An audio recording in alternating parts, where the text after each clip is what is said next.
Video will focus on the morphemic layer of English orthography. It is the third video in a three-part series.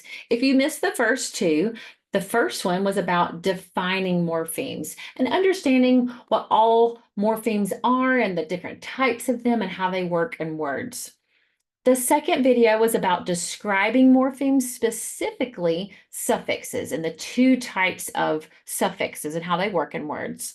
This last video is going to explain morphemes as it relates to some spelling rules that you may be familiar with, but there are some specific reasons why we do some spelling things that might make more sense to you after you think about the content of this video. This video was created by faculty in the Literacy Education program here at App State University. If you have additional questions about the morphemic layer videos, please reach out to Dr. Morgan Blanton. Thinking about English orthography and remembering that it has three parts or layers or components to it. The first layer is the alphabetic layer or the phonemic layer, where we think about the individual sounds and letters in a language. The second layer is the pattern layer, where we think about groups of letters and how they make sounds together. And then the last layer is the meaning layer. This is the one that we're going to focus on for this video. It's the morphemic layer, where you think about groups of letters and how they come together to have meaning. So in this video, I'm going to explain some suffixes and the spelling rules that go along with them. I really like this slide because it is one of those aha moments for me when I think about ED. And I think about, why is it that sometimes when you add ED to the end of the word, it's pronounced with a t at the end. And sometimes you add ED to the end of the word and you hear ed, and sometimes, or id. And then sometimes at the end of a word, when you add ed, it says d. And it almost seems like there's no rhyme or reason about it. Let me tell you this little secret. If you think about the sound that that suffix is making, and you think about the sound that comes right before it, it will all of a sudden make sense to you. So let's think about this. Ed is going to say the t sound after voiceless phonemes, meaning if the sound right before the ed is voiceless, like your voice is not on, then the ed is also going to be voiceless with a t sound. For example, if the sound right before the suffix ed is s, ch, k, sh, all of those are voiceless phonemes. When I add ed to the end of them, it is also going to be voiceless.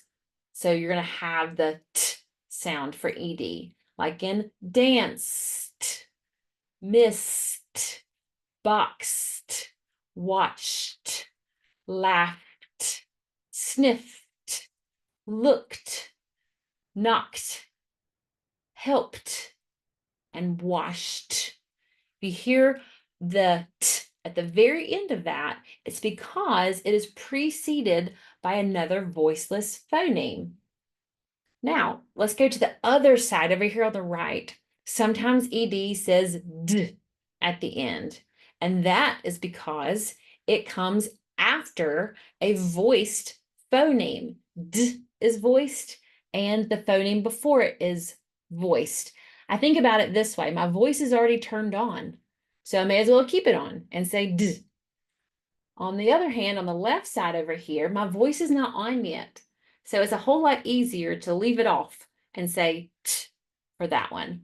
So over here on the left, the voiced phonemes are b, g, l, m, o, ow, r, v, u, and z. So if you'll notice, all of those I had my voice on for. And that, when you add the ed, will give you words like bobbed, hugged, called, named, bowed, offered, glued, loved, used, buzzed.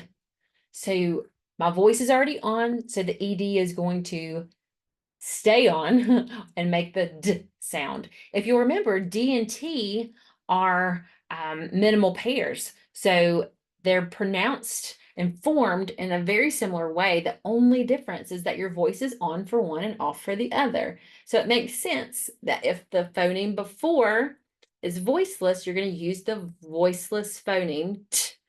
And if your voice is on for the phoneme before the ED, it's going to stay on with D. Now, in the middle, you have the only two exceptions here is it's going to say ed after the phoneme D or the phoneme P. And that makes a lot of sense. So you've got needed, branded, applauded, blended. It's going to say D or ed after the D sound. Over here, you have the ones that the phoneme is T before it. So you're going to have start ed, treat ed, want ed, trust ed. So really the only time ed is going to say ed is when it comes after the D or T phonemes.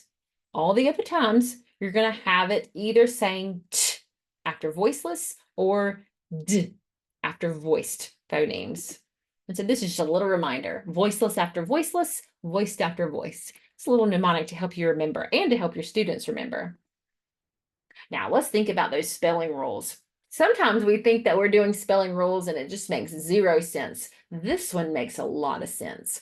So you're going to double the final consonant in the base word if the suffix starts with a vowel. So run becomes running with two N's. Nag becomes nagged with two G's. Now, why is that?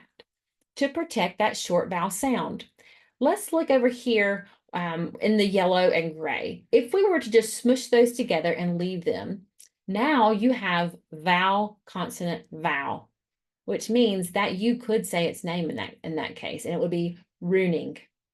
Nagged, you're going to have a consonant E, which is going to make that A say its name. It would be naged or nagged, whichever way you would do it there. And so we've got to protect the short vowel in the original base word. So when we put that protector in there between the ing and the last consonant, it protects that short vowel sound. We do not double the final consonant sound if the suffix starts with a consonant. So we really don't have to protect it because we're not worried about vowel consonant E's. We're not worrying about vowel consonant vowels. And so it will remain short, just like the original base word. So bad becomes badly, and we don't really have to do anything to the spelling of that. The silent E rule. So we drop the E before adding, for example, you hear always drop the E before adding ing, but really it's with suffixes that start with a vowel, so ed as well. So grade with an E becomes grading without the E. Smile with an E becomes smiled without the extra E. Why is that? Well, we don't want to create a vowel team. We want to keep the right long vowel, so that long A in grade, we don't want to create an EI vowel team by squishing those two together and not getting rid of that E. Same for smiled. You want to protect that correct long vowel, the long I in smile, and not create a new vowel team with EE. So we drop it. So it is pronounced in a way that maintains the integrity of that base word. Do not drop the E before adding a suffix that starts with a consonant. So you've got hopeless becomes hopeless, it keeps its E. Graceful becomes graceful, it keeps its E. Now, this rule, I think, probably gives people the hardest time, and that's why I have ish right here, because there's some exceptions. There are definitely exceptions to these rules, but here are some just food for thought rules of thumb, but know that there are exceptions to this. So we're going to keep the Y if the base word ends in a Y vowel team, like the AY. So say becomes saying, we're going to keep it. and it just stays there. Adding the suffix would create a double I, which we don't allow in English spellings, except for, Hawaii, but that is derived from a different origin. And so we want to keep the Y. If we dropped it and changed it to I, we would then have CRIING, and that's not necessarily a spelling we use in English. So we keep the Y there. We're going to change the Y to I if making it plural, if we're trying to make it plural by adding ES. And so cry becomes cries. So we've got the IES there. And then adding a suffix that does not begin with an I. So it's not really going to mess with it any. So we're going to change the Y to I in beauty when we make it beautiful. But do keep in mind, there are exceptions, and that's why this, in my book, is an ish rule. It does not always follow its own rules.